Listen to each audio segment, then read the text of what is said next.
Quality, innovation, performance. From the mid-40s to the early 70s, all these terms can be used accurately to describe the beautiful series of rimfire rifles made by Remington, known as the 500 family.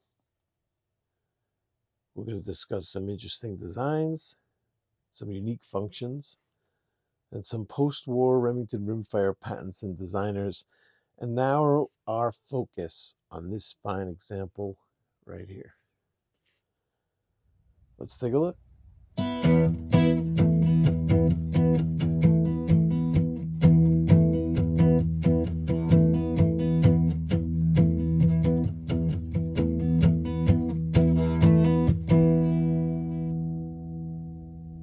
Milsurp Garage, the Remington model 513S. S is for sporter, and I'm going to warn you now, this might be my favorite 22 bolt action rifle, so the reviewing aspect of this video might be a little jaded. So what is it exactly? It is a bolt action 22 long rifle chambered 6-round detachable box magazine, 27-inch barrel, weighs in a touch over 7 pounds. This guy was made from 1940 to 1954. This one is a 47.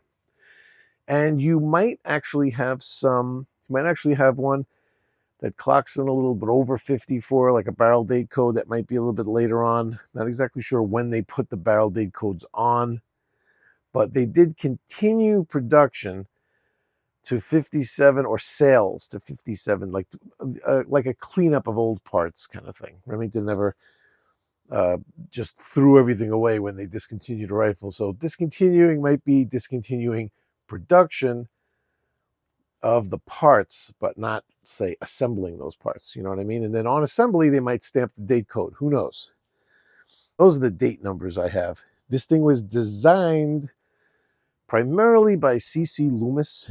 Definitely no stranger to the firearm designing game.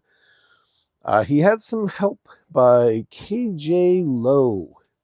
K.J. Lowe's patent number. I can only give the numbers now. You know the deal. No more showing patents, but Lowe's patent, if you want to look it up, get a pen, paper ready. 2356257. It looks like it was kind of like a magazine / trigger mechanism update. He couldn't have designed the magazine completely, because this magazine, this box magazine here, where are they? These box magazines, these things look familiar, right? The Winchester ones look the same. You look on the bottom of these and you see Remington on them. Is this upside down? You see Remington on these, but there are Winchester ones that look very similar. The only difference with these mags is where this recess right here is where it locates the locking mechanism. The Winchester ones, I believe, are higher. Other than that, they're the same design. Those were originally introduced with the Winchester Model 52. They were introduced as 5-round magazines. These are 6-round magazines. So I'm thinking that maybe part of that K.J. Lowe patent might have been a patent to update the design somehow for holding 6 rounds. Not sure, but you could take a look at the patent, see what you guys can come up with. The Loomis, C.C. Loomis patents for this rifle are 1-908-035, 1-913-840, and 2-331-405. If you want to have those on hand, print them out during the video to reference them and check it out, do so. The 500 series was introduced in about 1939 and 1940, designed primarily by Ray Crittenden, the former DuPont employee, right? Based on a receiver barrel assembly made from a seamless piece of steel tubing. So for Remington's production, this made it nice and easy in that anything that you could do to remove fitment of machined parts and everything like that would be obviously make it cheaper to produce. In no way are the materials cheaper, or in a lot of respects, these designs could actually be stronger. The integrity could be better than some of these older designs. So they improved the integrity of them and they improved the strength, at the same time improving the ease of manufacture, which would make them cheaper to produce. Even if you're charging the same amount of money you used to charge for your, your last series of rifles that you had, let's say, a lot of these designs couldn't be produced anymore because they just weren't making money off of them. That's what happened with a lot of these designs. A lot of people say, like, why don't they make a rifle like they used to? They don't make them like they used to, kind of thing. Why don't they just make them like? Why don't they just come out with that, re-release the Remington Model 10? Let's say, you know what I mean? It would just cost. Nobody's going to pay $8,500 for one of those things. You know what I mean? Because that's how much it would cost these days for that type of machining and that type of fitment of parts, hand fitting, and who knows what. So improving the streamlined manufacturing process, streamlining the manufacturing process, and also making it simpler to produce, made these things affordable for people. That's what the companies were really trying to do. And also, you'd have several models that would work off kind of like the same receiver. So you'd put different parts. Like say there's a car company could come out with like a chassis, and then on that chassis they could put their pickup truck, their 4-door car, their 2-door car, the convertible. They're all on the same chassis.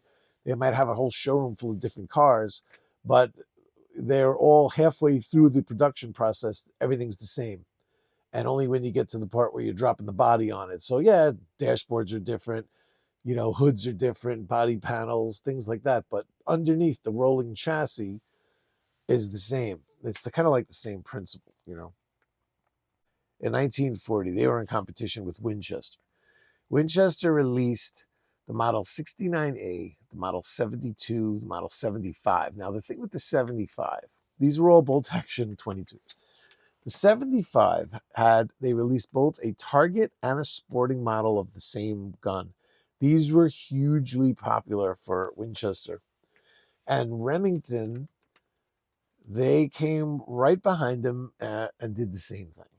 So in response, they came out with a 513 Target and a 513 Sporter. Now, their 513 Target actually outsold the Winchester gun, but sales fell a little bit short with the 513 Sporter, and it didn't do as well. So it could be one of the reasons why this 513 Sporter is actually a little on the rare side, because they weren't really making that many because it wasn't doing well sales-wise compared to the Winchester offering. So they didn't really have to make that many. It's all supply and demand. If the demand wasn't really high for it, they didn't make a lot of them.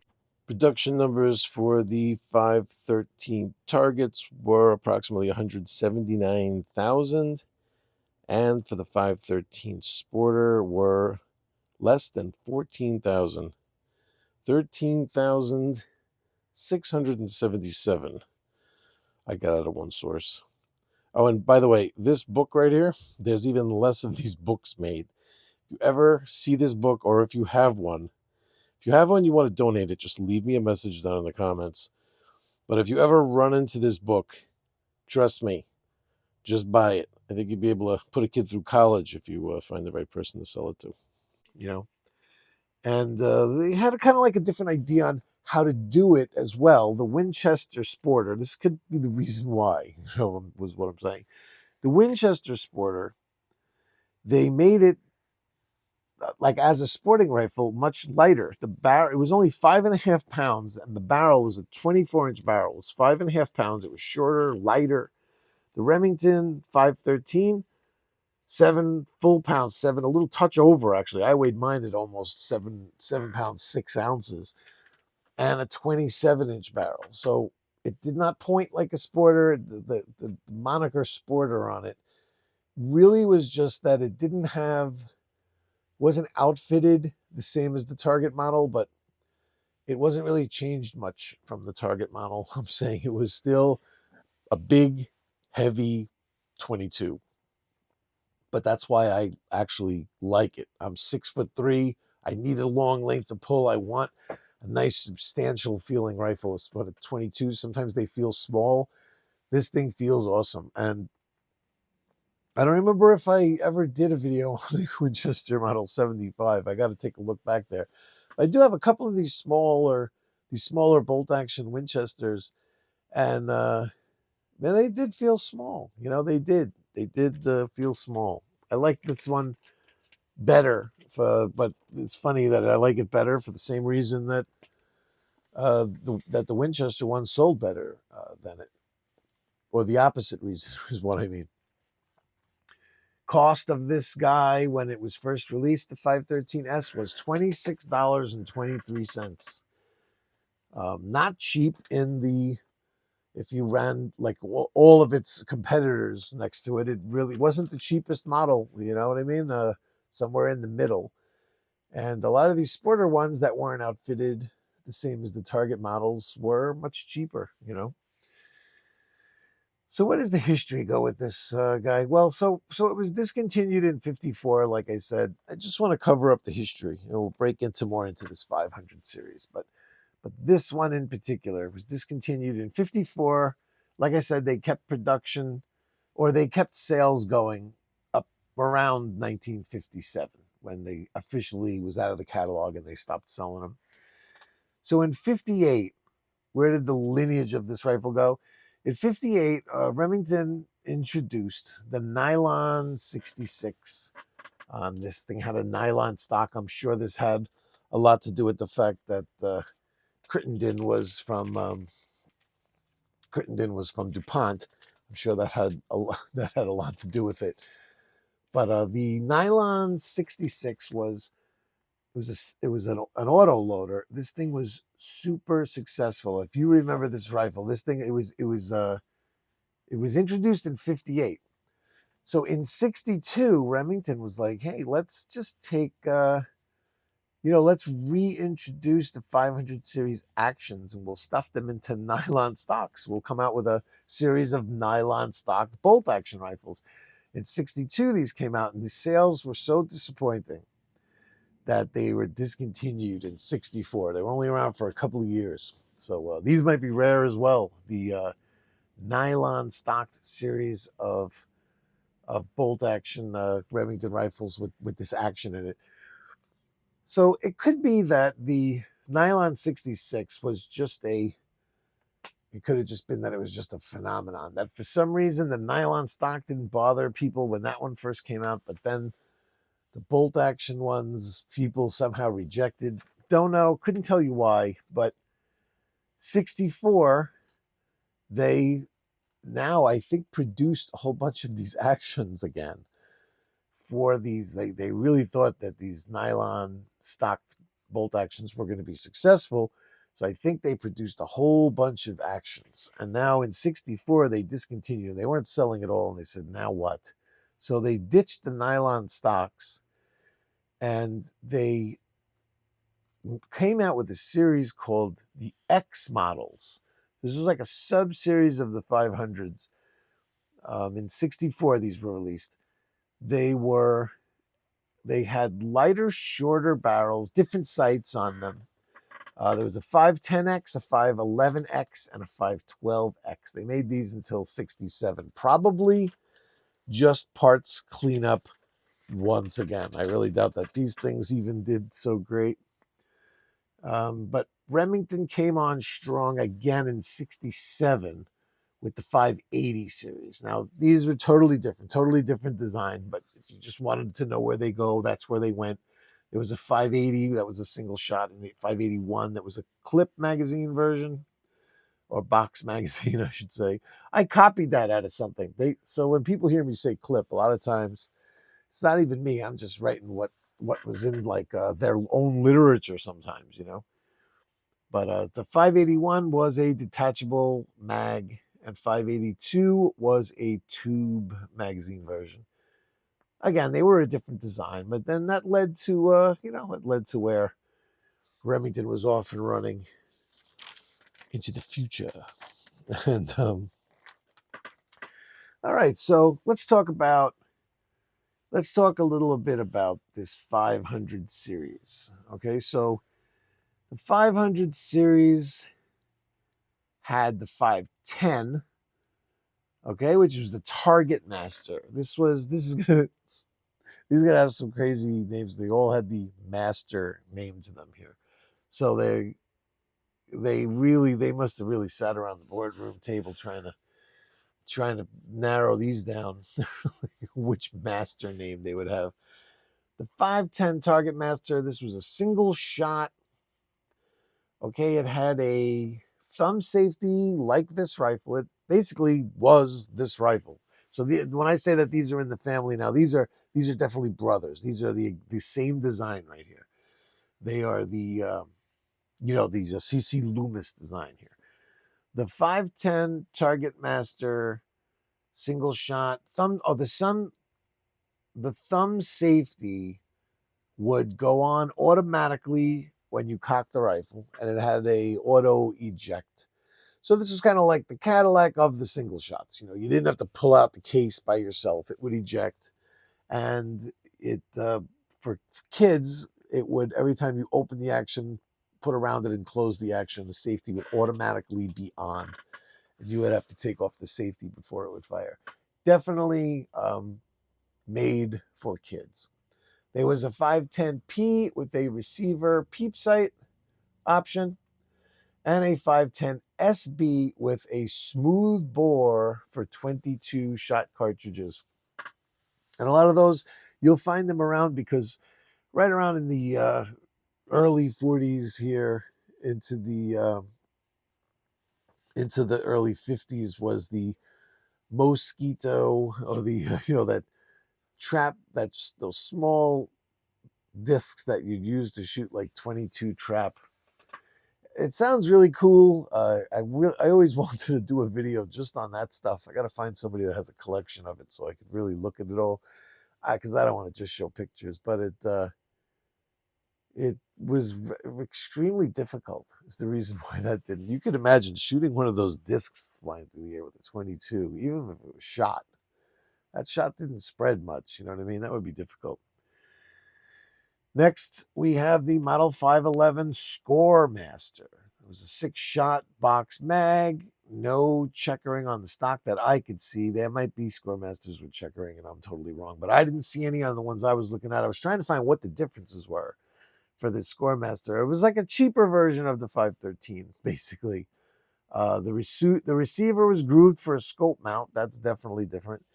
There was a 511P that would accept a receiver peep sight, that came with a receiver peep sight. There was a Model 512. This was the Sport Master. This was a tube magazine fed bolt action in this family. Capacity was 22 over 17 over 15. And of course, there was a 512P with a receiver peep sight. Now, the 513 originally started off with the 513T. That was the Matchmaster. That is the Target version of it. It had a red field front and rear sight. There is a 514. We move into a different design, though. This was a design by P.B. Rutherford. I have it here if you want to look up. Let me see. Boom, boom, boom. P.B. Rutherford Remington 514. The patent is 2490922 if you want to check that out. It was a cock on closing design. It's definitely different design, but same as a cousin, let's say. Okay. That was a single shot. There was a 521T, which is the 513T, the Matchmaster, but knocked down in price a little bit. So it's a cheaper price point 513T was the 521T. I have a video of that up there. Here, I could even, let me see. Do I have it over here? I was doing my research. This is the, is this it? Let me make sure. Yes, this is the 521T here that we have here in our stable. And as you can see, sights are pretty cool. That has a, you can check out the video on this thing. You can see it's got, when you see that beehive, they call this a beehive cocking piece. When you see that, see, then you know they're all from that same family. And they do have a cocking indicator back here, which is really cool. That when the rifle is cocked, you see that. They're usually, I think they're painted red originally from the factory, and that would be decocked. And that's the 521T. And what do we got the 514 here also, since we just mentioned it. I'll show you that one. We have one of these, the single shot. And you can see, like I say, here's the cocking piece. You see how it's different. These cock on closing. That's where it bumps up against right there. That's the cocking of it right there.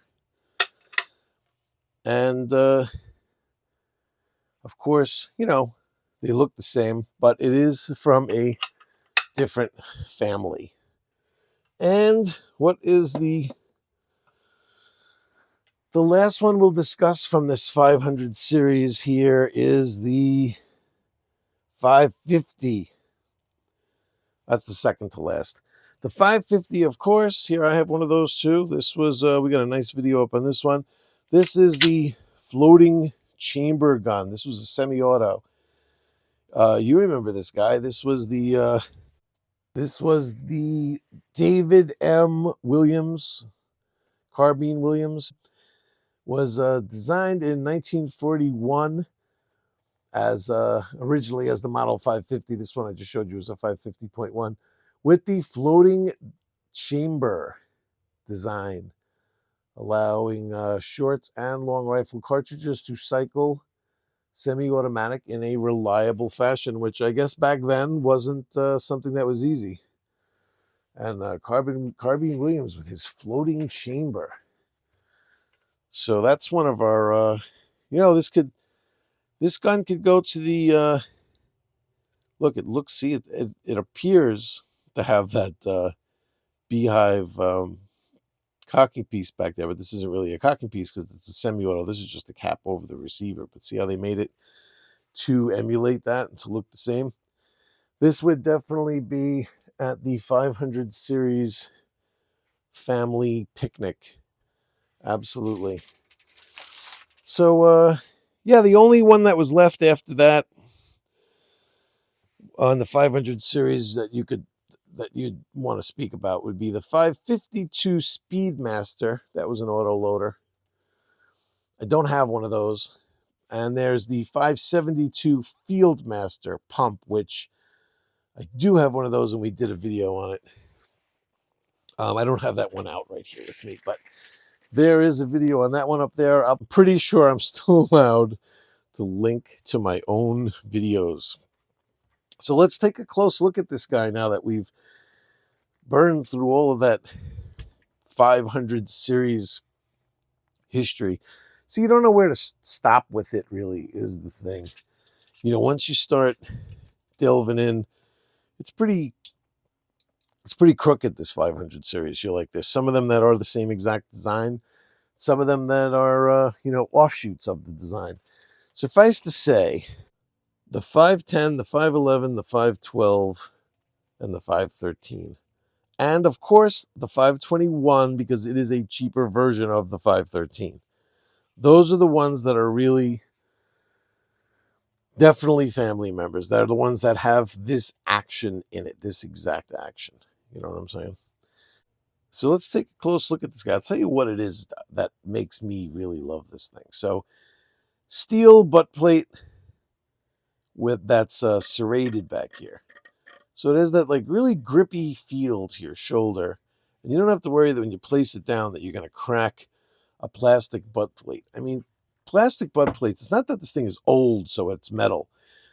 I have guns from, like, just turn of the century that still have plastic butt plates, or who knows what they're made out of, Bakelite, or who knows what.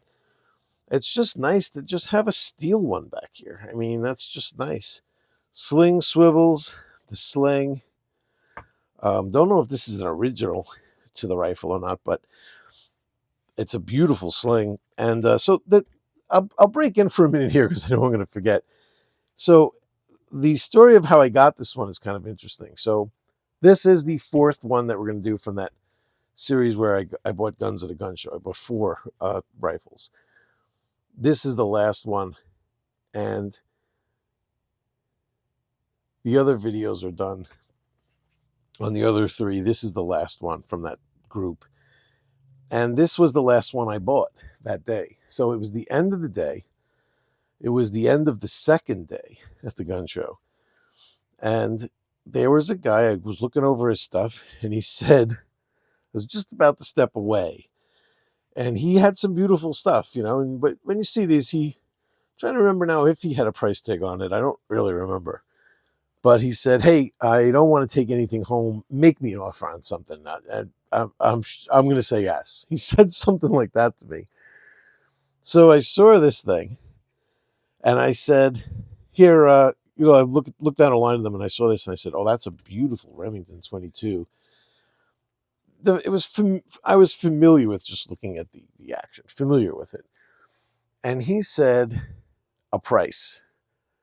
I don't always like talking prices, but I didn't even bargain with him. He just threw a price at me. I said, "Can I pick it up? Can I take a look at it?" He said, "Yeah." I picked it up. I looked it over. I said, "Absolutely." I just did it. And it was definitely half what you'd normally expect to pay for one of these things. Here, since I got the bolt halfway out, that's how easy it is to pull the bolt out with these. One cool thing about these, I'll tell you right off the bat, we were examining it, but let's get into a couple of the idiosyncrasies. One is it has dual everything. So all these things that normally had just one, it has 2. That's what makes these very, very robust. So you could see on the bolt here, 2 extractors, one on either side. Also, normally you just see the bolt handle here acting as the locking lug. So normally with these, with a lot of these 22s, the bolt handle looks like it's just fitting into the wood, but it's not. In the receiver, there's actually a square, a mortise cut out there for this bolt handle. You see it. When the bolt handle falls in here, that's the locking lug. That's pretty solid right there. It's not like it jiggles back and forth. That's strong enough to handle the power of a 22 round. Just this one locking area right here of the bolt handle going into this mortise. But on this rifle, if you look on the other side of the receiver across, you'll see another cutout right in here. See it on the other side. Right, let me get a pointer so I can show you exactly where I'm talking about. I'm talking about right in here on this side. So this is where the bolt handle goes. If you look in here, there's also another cutout right here. That is for this lug that's on the other side. So it actually has 2 locking lugs right across from each other. Also, this is like the camming feature for the cocking of the bolt here. Sometimes if you're strong enough, oh, there you go. You could turn it, and you could see how when it cocks, I have to put it down on the table to do this. Now watch, when it cocks, you see it cams up that slope to cock into place. So usually there's one of these on the bolt. This one, I want you to think it's the same one, so I'll keep my finger on that one because there's one on the other side. So when you rotate it around, it looks like maybe you're looking at the same one, but no, this one's on top of the bolt, let's say. And this one's underneath the bolt handle. There's 2 of those. So it follows this theme of like very, very strong 22, Now, I'm not going to tell you to fire stingers or punch rounds through it. I'm not going to tell you that. But if there was a 22, an older one from the 40s that I would think would be able to handle more powerful 22 ammo, I would say this would be it. But let me follow that up by telling you that I do not recommend it, because just because they built it strong, you're not aware of the capabilities of its strength. Let's say, like, what the capabilities are. It's better to be safe than sorry. I would just stick to, anytime I deviate from this plan, I always regret it. So I would just stick to 22 standard velocity with these. There's no reason to move on to anything else, to be honest with you. The checkering is absolutely beautiful. Gorgeous checkering on these. The sight is awesome, and it's adjustable. Let's see if I can get in there. There's two little teeny screws in there where you could change elevation.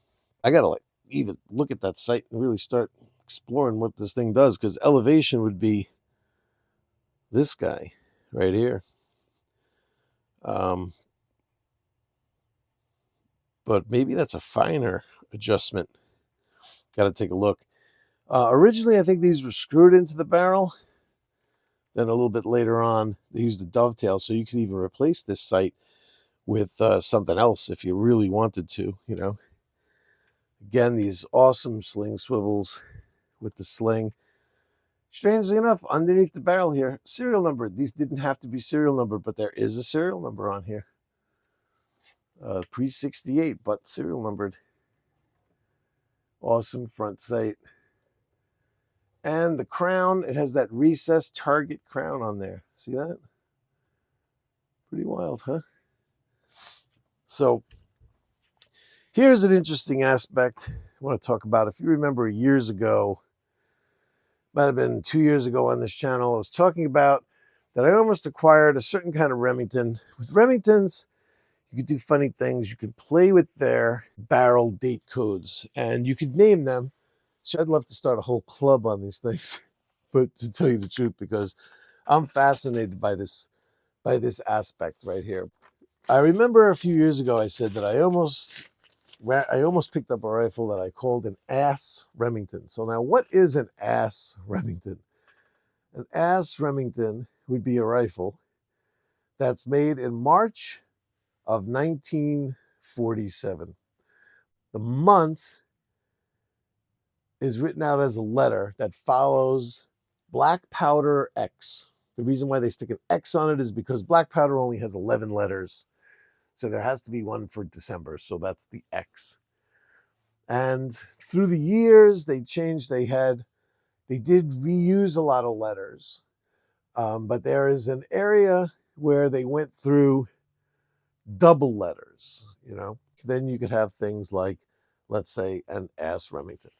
March of 1947, that's exactly when this guy was made. This guy was made in 1947. So a couple of the other interesting ones that I have, I could break down some of the other ones. So the 514 that I just showed you, right? The 514 has an AE5. The 514s were made from 1948 to 1970. The one that I have was made in March of 1958. And March of 1958 is A for March, E for 58. So the 5, where does this 5 come in? I found like a couple of things that break down what that number could be after the date code. They all seem to be on the same page except for one site that listed something different. I'm just going to kind of go with what most of the websites said it was an employee purchase. And I've only seen this one time. I never saw one of these before this. I've looked at a million of them at gun shows, seen a million of them online talking about these date codes. So there's other codes for, like, when they're in for repair, they'll stamp a number after it. I don't know why it would end up stamped on there. So if an employee bought it, how would they know to stamp it at the factory? It would kind of be like if an employee just walked and took one off the shelf and bought one, how would they know? when they're making it. You know, they're not making it specifically for that employee, or maybe they are. Or maybe I'm thinking it comes in for some reason, for a repair, for something. For some reason, it's back at Remington, and Remington just has it sitting there, and an employee wants to take it. They'll stamp it with the 5 to just be like, you know what, this one was released to an employee. An employee wanted it. So somehow it became back in their possession, and then they released it to an employee. And that's where the 514 has that stamp. The 550, the power piston gun, these were made from 1946 to 1970. Mine was made in December of 51. So December of 51 comes out to X for December and XX for 1951. So this is a triple X Remington. So if you want an X-rated Remington, a triple X Remington, the only date you could possibly get, the only date code you could get is December of 51. So December of 51, you got the triple X. March of 1947, you got your ass Remington. You know, that other ass Remington, I wanted it really, I forgot what kind of rifle it was, but the reason why I didn't get it is because the price went through the roof, because it had these aperture sights on it. It was one of these very, very highly optioned ones. And I didn't feel like spending $1 million on it for those aperture sights. I just wanted it because it was an ass Remington, and of course, it was like, a high dollar one.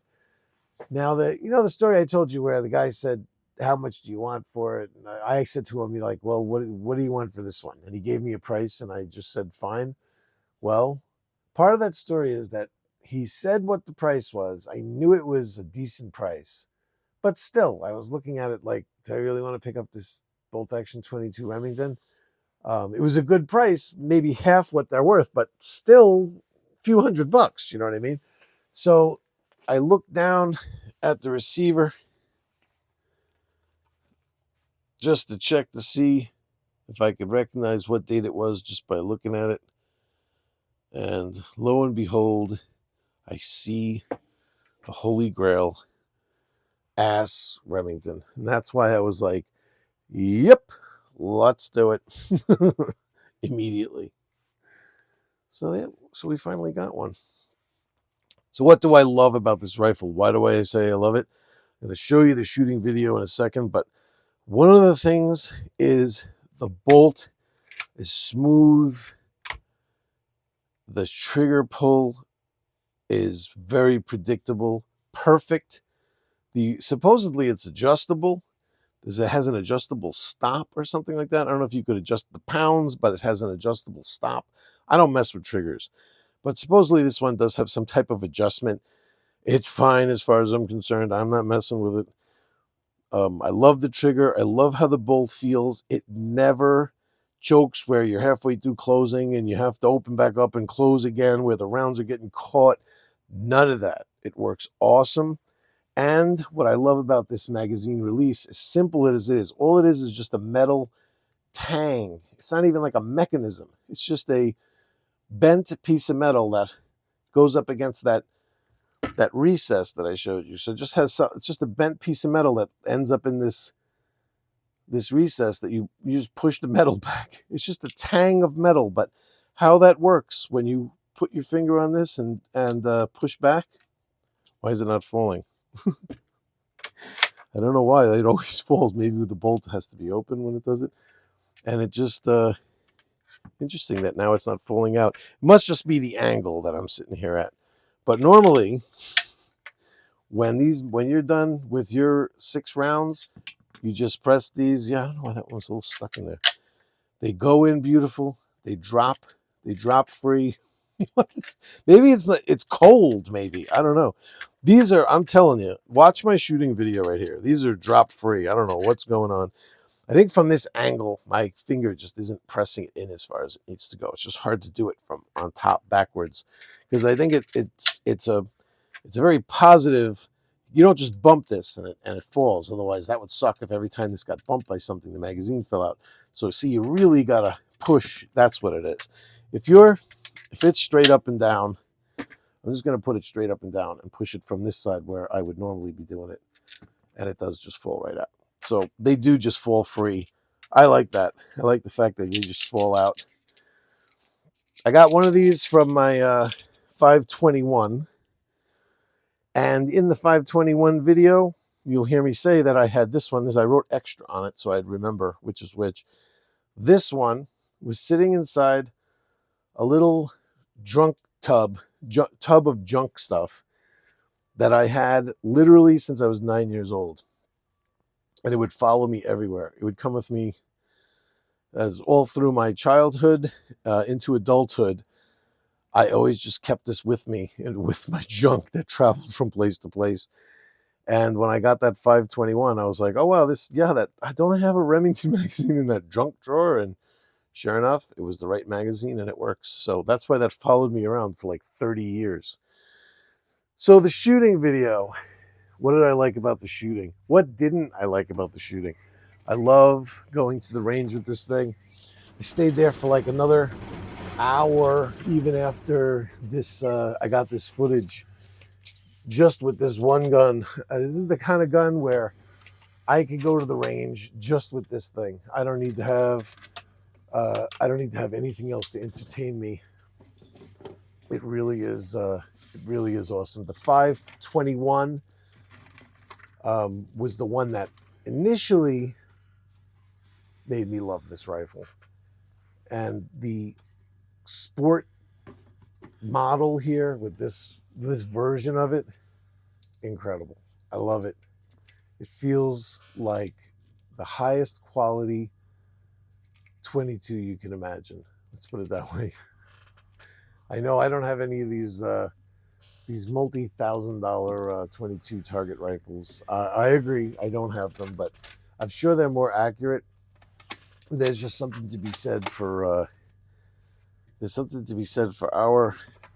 our rifle production in this country.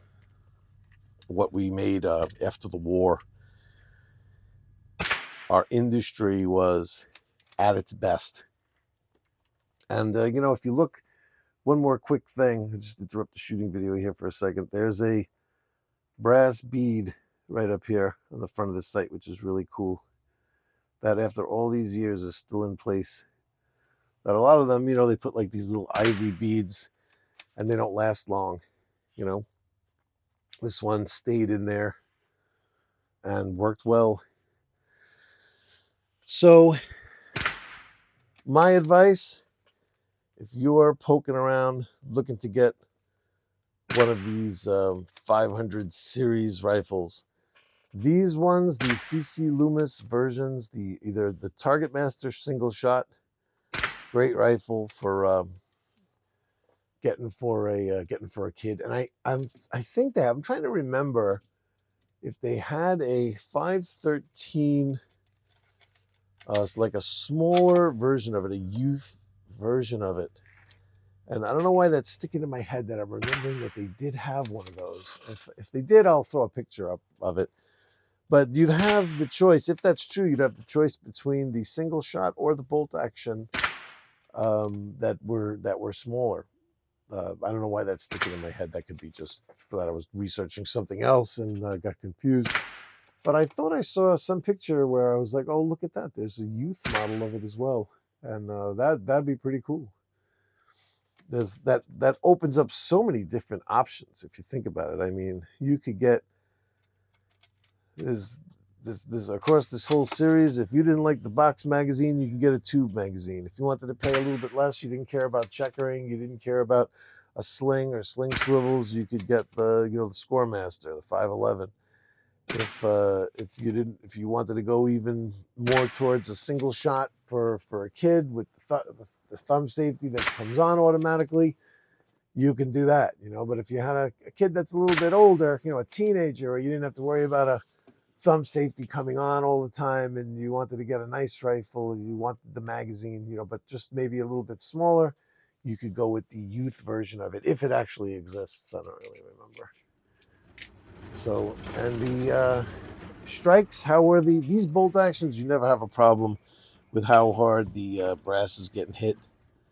These dents in these are definitely more than enough. They're getting hit just fine. yeah, that's it, ladies and gentlemen.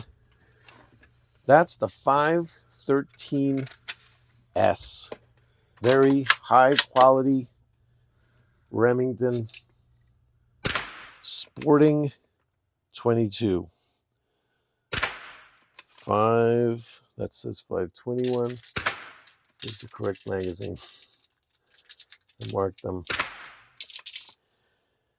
I love these little box magazines. They never choke going in, and they do even look to the side like this. See, maybe I'm facing it the wrong side. Even just pressing them like this when they're on the side. See how they pop free? An excellent design.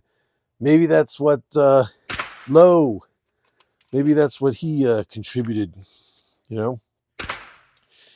And ladies and gentlemen, thanks for joining in on the 22 series. The 422. I think they were all 22s, right? All four rifles I bought at this gun show were 22s. I didn't even realize that until now. So yeah, we did a little 22 spree. That's nice, right? We did 2 Mossbergs. Nice, very nice. And next up, I got something super cool for you guys. You guys are going to love it. So stay tuned, and we'll see you all real soon.